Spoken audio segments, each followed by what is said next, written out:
Dear student, good evening.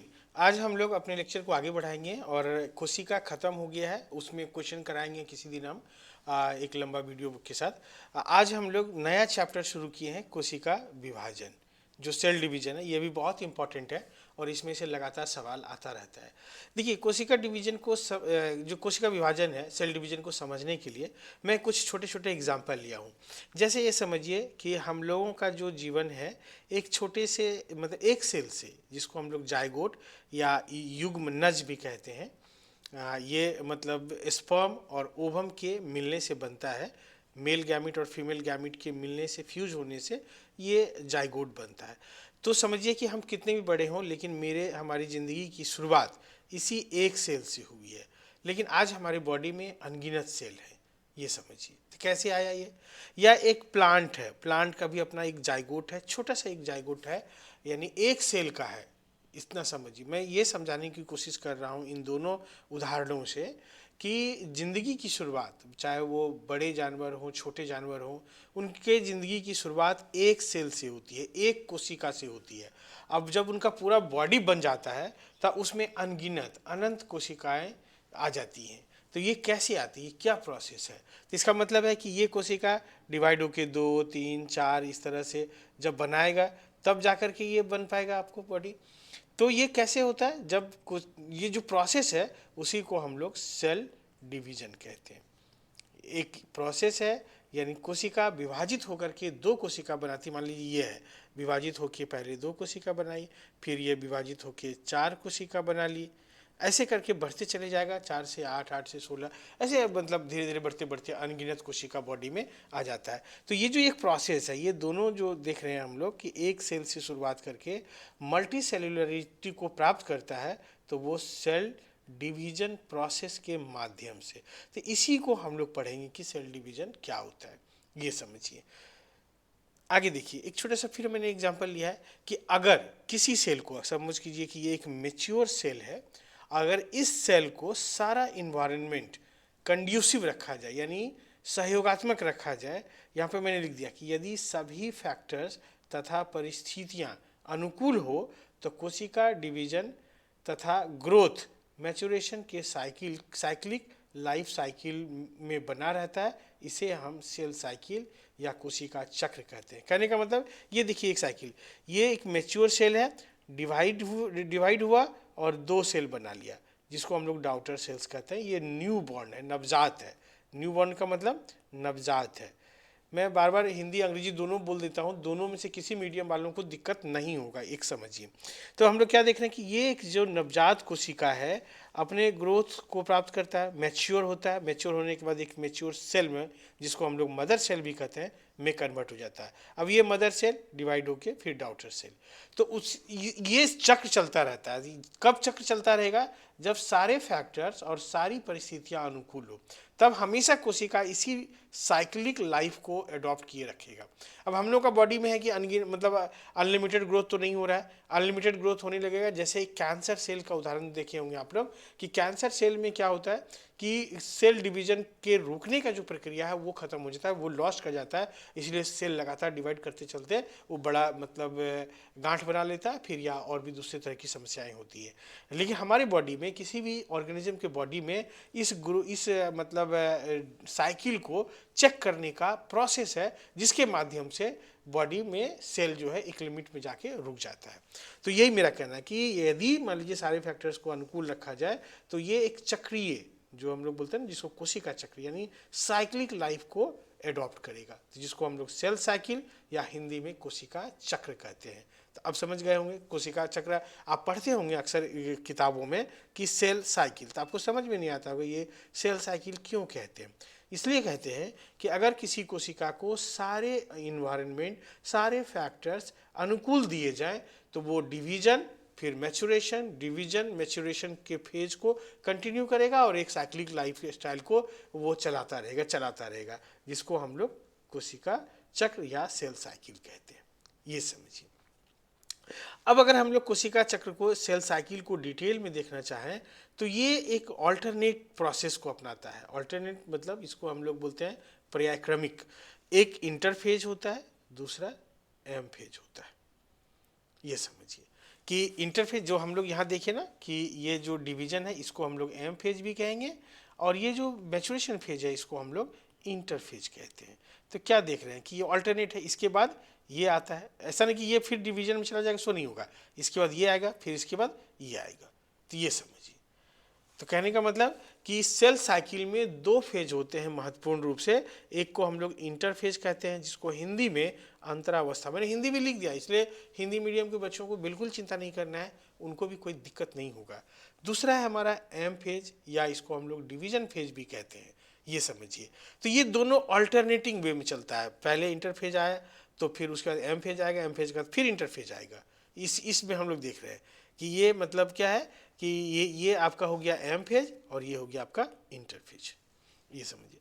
तो अब आप क्या देख पा रहे हैं कि इंटरफेज को, इस फेज में कोशिका विभिन्न प्रकार के मॉलिक्यूल्स, फैक्टर्स जैसे डीएनए, आरएनए, प्रोटीन आदि को सिंथेसाइज करता है, यानी उसका संश्लेषण करता है। गौर समझिए कि जो दो फेज हम आपको बताए सेल साइकिल में, एक इंटरफेज और दूसरा बताया एम फेज या डिवीजन फेज। तो इंटरफेज में उसको पहले मतलब रेस्टिंग फेज भी कहा जाता था, लेकिन जब जैसे ही विज्ञान हमारा आगे बढ़ा तब लगा कि ये रेस्टिंग फेज नहीं है, बल्कि ये एक रिगरस मतलब काफ़ी मॉलिक्यूल्स का सिंथेसिस करता है, जिसमें क्या क्या इंपॉर्टेंट है, डीएनए का सिंथेसिस करता है, आरएनए का सिंथेसिस करता है, प्रोटीन का सिंथेसिस करता है, और दूसरे तरह के फैक्टर्स को सिंथेसिस करता है, ताकि सेल अपने आप को डिवाइड कर सके। गौर से समझिए, यहाँ पर हम लोग क्या देख रहे हैं कि ये जो यहाँ से मेच्योर होगा, तो इस मेच्योर के क्रम में क्या करेगा, डीएनए, आरएनए और प्रोटीन का निर्माण करेगा, साथ में अदर फैक्टर्स, अदर मॉलिक्यूल्स को भी ये निर्माण करता है, ये समझिए। अदर फैक्टर्स, अदर मॉलिक्यूल्स का भी निर्माण करता है। तो जो मैचुरेशन फेज है, जिसको हम लोग इंटरफेज कहते हैं, वो मतलब आराम का फेज नहीं, बल्कि रिगरस। जैसे अभी आप आराम नहीं कर रहे हैं, अभी आप बहुत मेहनत से पढ़ रहे हैं, तमाम तरह की कोचिंग कर रहे हैं, किताबों को पढ़ रहे हैं, यूट्यूब वीडियो सुन रहे हैं, और जब आपका अचानक से रिजल्ट आ जाएगा, तो क्या ही ये एक प्रिपरेशन फेज है, जिसमें आप लगातार लगे हुए हैं, बिना खाए पिए, बिना मतलब ठीक से नींद लिए, घर गए बिना, आप इतना मेहनत कर रहे हैं इस समय अपनी पढ़ाई को लेकर के। तो ये बाहर से देखने वाले को लगेगा कि ये तो आराम कर रहा है, कोई भी आदमी चलता फिरता है, लेकिन वो आराम का फेज नहीं है, बल्कि आपकी कठिन तैयारी का फेज है। तो उसी प्रकार से सेल जो इंटरफेज में होता है, तो वो आराम का फेज नहीं, बल्कि इस समय सेल जो है DNA, RNA, proteins and other molecules के सिंथेसिस में इन्वॉल्व रहता है, और तमाम तरह के मॉलिक्यूल को सिंथेसाइज करता है। इसमें तीन स्टेजेस, इसको अगर हम लोग देखें कि सिग्निफिकेंटली, यानी एकदम स्पष्ट रूप से तीन फेजेज हैं इसमें। G1 फेज है, एस फेज है और G2 फेज है। G1, एस और G2 फेज है। इसकी चर्चा हम लोग आगे करेंगे कि इसका कैरेक्टरिस्टिक फीचर, एग्जाम सवाल यहाँ से आएगा, सवाल आपको आएगा कि G1 का कैरेक्टरिस्टिक फीचर क्या है, G2 का क्या है, एस का क्या है, तो वो हम लोग आगे पढ़ेंगे। एम फेज क्या है, ये डिवीजन फेज है, इसमें कोशिका दो भाग में बढ़ जाता है। तो उसी वो कंप्लीट 5 स्टेज में अपने आप को कंप्लीट करता है। वो आगे हम लोग देखेंगे कि कौन कौन से 5 स्टेज है, और तो उसमें कंप्लीट करेगा। तो मुझे लग रहा है कि जो सेल साइकिल का अब 2 फेजेस को आप अच्छे से समझ पाए होंगे, एक इंटरफेज, दूसरा एम फेज या डिवीजन फेज। अब इस डायग्राम को देखिए, ये डायग्राम बहुत इंपॉर्टेंट है, इसका पीडीएफ तो मैं भेज ही दूंगा टेलीग्राम पे, उसका लिंक दे दिया जाएगा, आराम से इसको अपना नोट कर लीजिएगा या इसको संभाल के रखिएगा। इसमें बहुत सारी इन्फॉर्मेशंस हैं, अगर आप देखें तो इसी एक डायग्राम पे कई प्रश्न बनते हैं, तो इसको गौर से समझिएगा, ध्यान से देखिएगा। जैसे हम यहाँ पे आपको बोले थे इंटरफेज और एम फेज, तो गौर से देखिए, ये आपको यहाँ से यहाँ तक एम फेज है, देख रहे हैं, और यहाँ से लेके यहाँ तक क्या है, इंटरफेज। ये लिखा हुआ है, ध्यान से देखिए, यहाँ से यहाँ तक क्या है, इंटरफेज, और ये क्या है आपका एम फेज। तो ये हो गया आपका इंटरफेज और ये हो गया एम फेज। इसको साइक्लिक पैटर्न में मैंने बनाया है। तो इसको ध्यान से देखना है कि इंटरफेज को अगर हम लोग देखें तो इसमें सबसे पहला फेज क्या होता है, G1 फेज होता है। उसके बाद ये G1 फेज है, ये एस फेज है और ये G2 फेज है। इन तीन फेजेस के बारे में यहाँ जो मैंने चर्चा भी किया है, G1, एस और G2।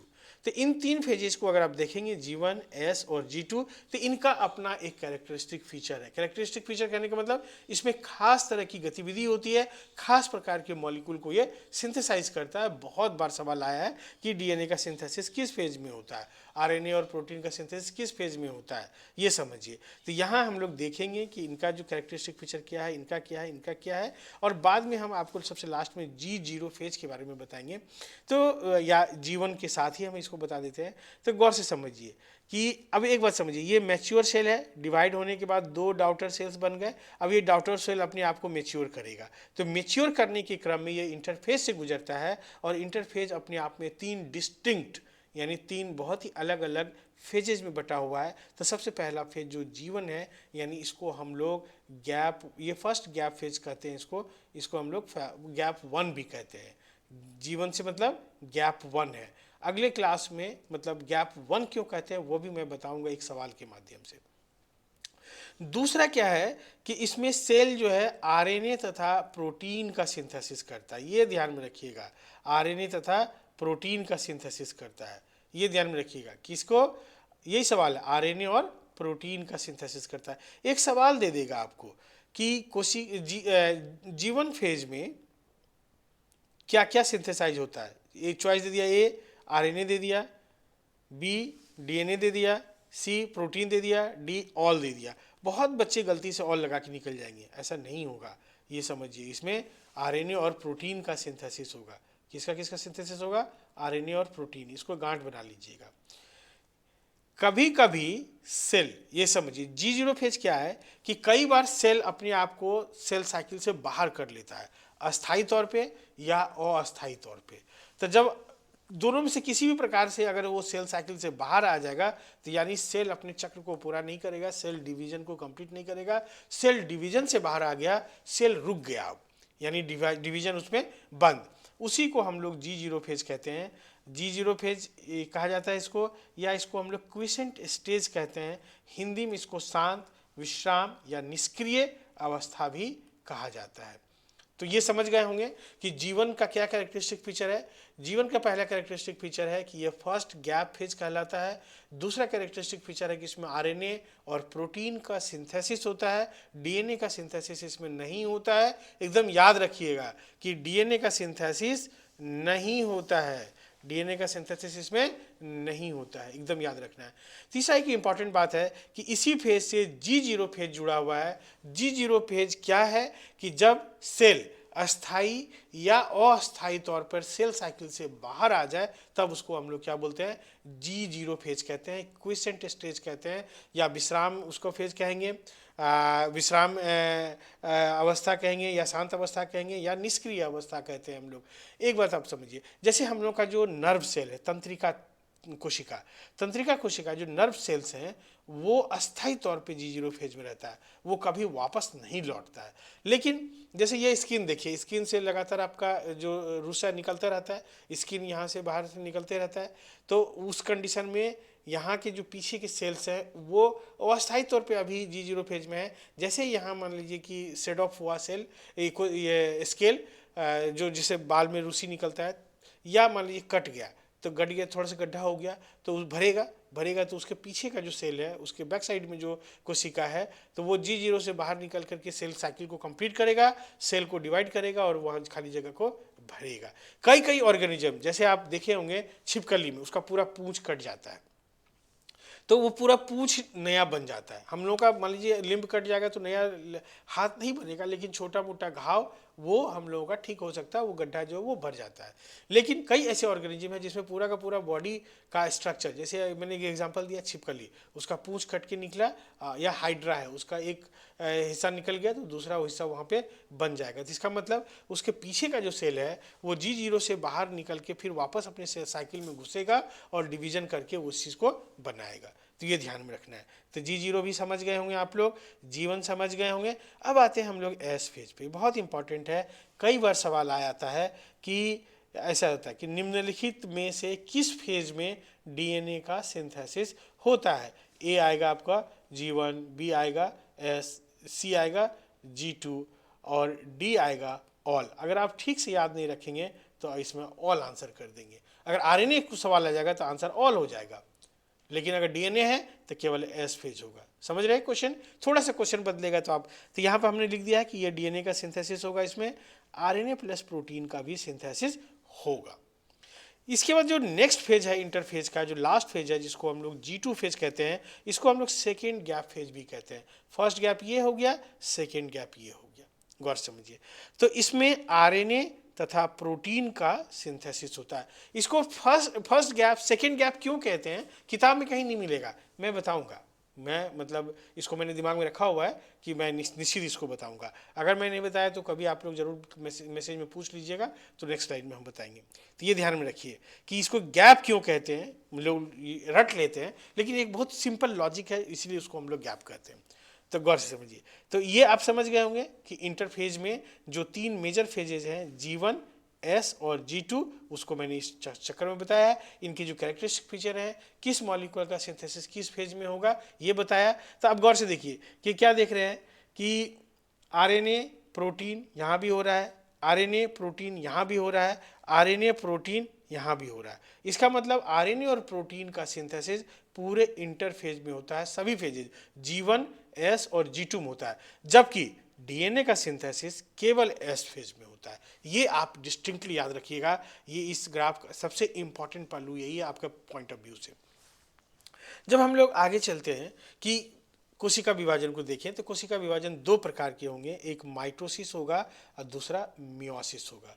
माइटोसिस को हम लोग समसूत्री विभाजन भी कहते हैं। समसूत्री क्यों कहते हैं कि डिवीजन से पहले और डिवीजन के बाद क्रोमोजोम के नंबर में फर्क नहीं पड़ता। अगर मान लीजिए कोई मदर सेल है, जैसे एग्जांपल लिए, इसके पास 10 क्रोमोजोम था, तो डिवाइड होकर ये 2 सेल बनाया, तो ऐसा नहीं कि इसमें 5-5 हो जाएगा, ऐसा नहीं होगा, बल्कि इसमें भी 10 रहेगा, इसमें भी 10 रहेगा।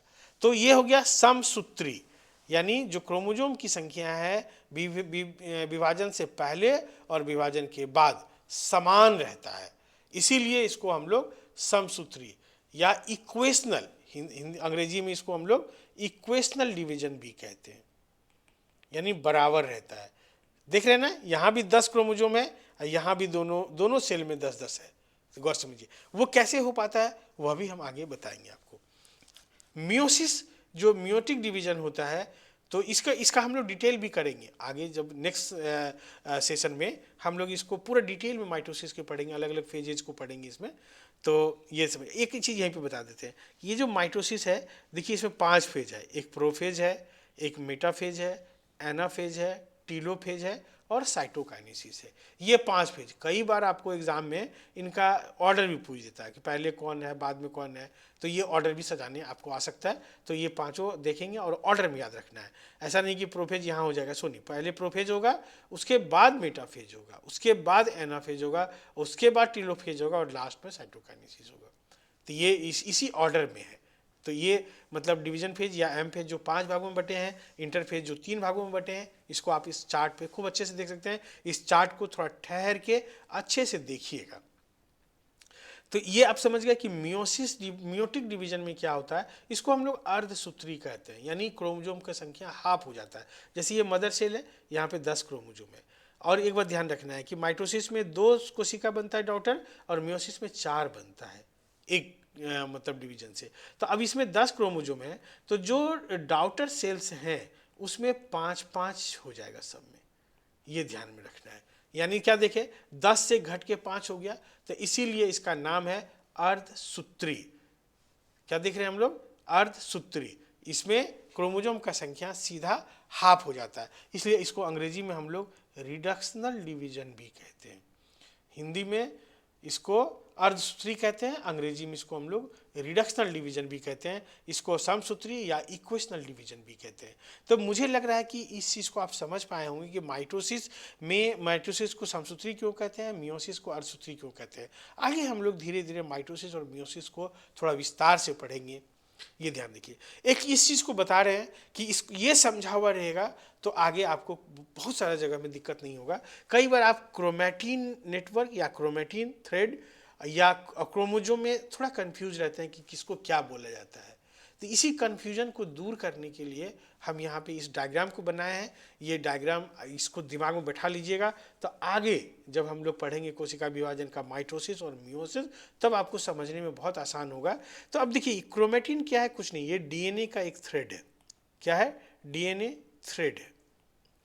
जब ये पूरा फैला रहेगा धागा के जैसा, तब इसको हम लोग क्या नाम देते हैं? Chromatin network. जैसे आप रोल है धागा का, उसको खिला दीजिए और रूम में फेंक दीजिए इसे, तो वो क्या कहलाएगा? क्रोमेटिन नेटवर्क कहलाएगा। जब उसको एक किसी डंडा के ऊपर में ऐसे ऐसे लपेट देंगे हम लोग, तब वो क्या कहलाएगा? क्रोमोजोम। तब क्या कहलाएगा?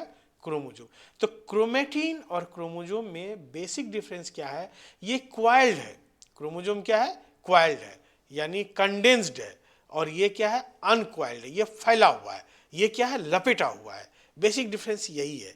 तो ये समझिए, यहाँ पे हम लोग क्या देख रहे हैं कि ये जो बीच में एक गांठ जैसा देख रहे हैं, इसको हम लोग सेंट्रोमियर कहते हैं, और दोनों तरफ जो इस तरह से देख रहे हैं, इसको हम लोग आर्म्स कहते हैं।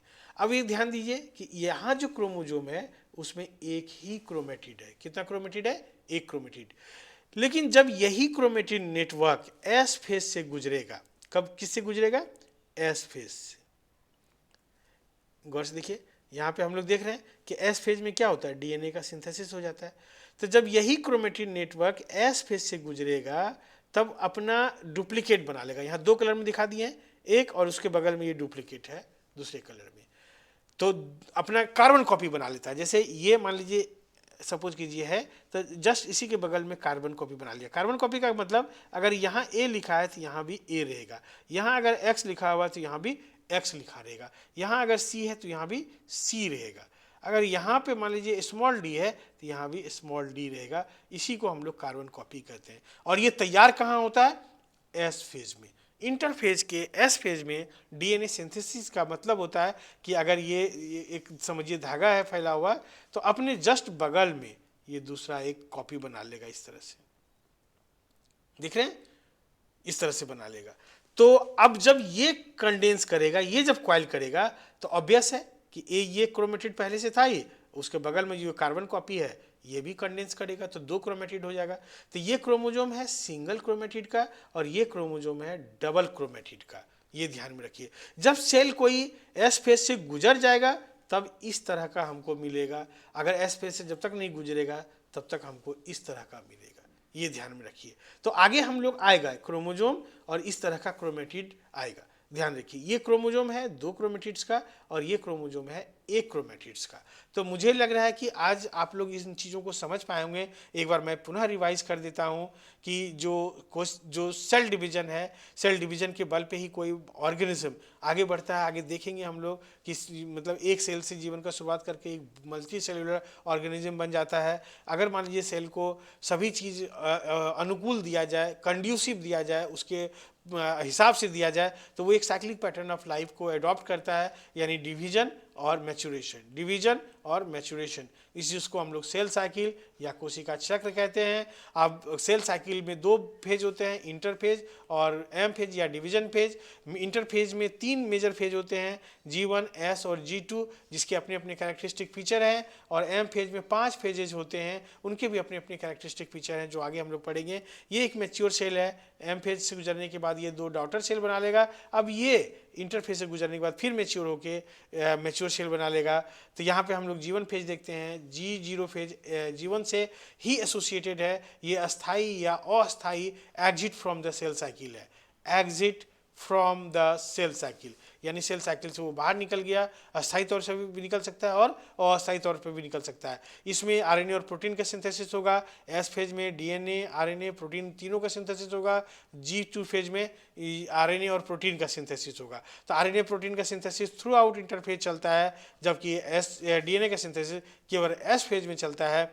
इसके बाद जो कोशिका विभाजन दो प्रकार के हम लोग देखेंगे आगे, माइटोसिस और मियोसिस। इसको हम लोग समसूत्री विभाजन कहते हैं, क्योंकि डिवीजन से पहले और डिवीजन के बाद, यानी मदर सेल और डॉटर सेल में क्रोमोसोम का संख्या समान रहता है, अनचेंज्ड रहता है, इसीलिए इसको हम लोग समसूत्री विभाजन कहते हैं। और यहाँ पे क्रोमोसोम का संख्या आधा हो जाता है डॉटर सेल में मदर सेल की तुलना में, इसीलिए इसको हम लोग अर्धसूत्री या रिडक्शनल डिवीजन कहते हैं। अगर मान लीजिए ये क्रोमेटिन नेटवर्क है, क्वाइल करेगा तो एक क्रोमोसोम बनाएगा जिसमें सिंगल क्रोमेटिड होगा। एक क्रोमेटिड के दो आर्म्स हैं।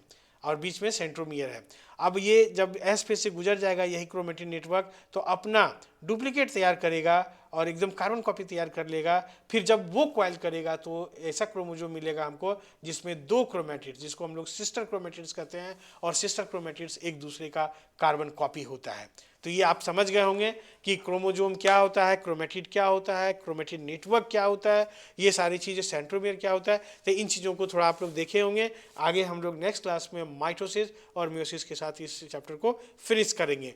एक चीज़ लास्ट में मैं आप लोगों को कह दूं कि मैं तो आप लोगों के साथ मेहनत कर रहा हूं, लेकिन आप लोगों की तरफ से मुझे वो सपोर्ट नहीं मिल रहा जो मिलना चाहिए। आप खुलकर कमेंट नहीं कर रहे हैं, एक बात। दूसरी बात, चैनल जिस हिसाब से ग्रो करना चाहिए था उस हिसाब से नहीं ग्रो कर रहा है। आप लोग यंग हैं और एक यंग बच्चे कई कई लोगों से जुड़े रहते हैं। एक बात मैं कह दूं कि ये जो क्लासेस चल रहे हैं अभी, ये क्लास 8, 9, 10 के बच्चों के लिए भी उतना ही लाभप्रद है। अगर 8 क्लास का बच्चा कोशिका पढ़ेगा, कोशिका विभाजन पढ़ेगा, इस अगर ये वीडियो को देखेगा तो उसका पूरा कॉन्सेप्ट खुल जाएगा। अगर 9th का और 10th का बच्चा भी देखता है तो उसका कॉन्सेप्ट खुल जाएगा, और जितने तरह की कॉम्पिटिटिव परीक्षा है उनके लिए तो ये कारगर है ही। Thank you, all the best.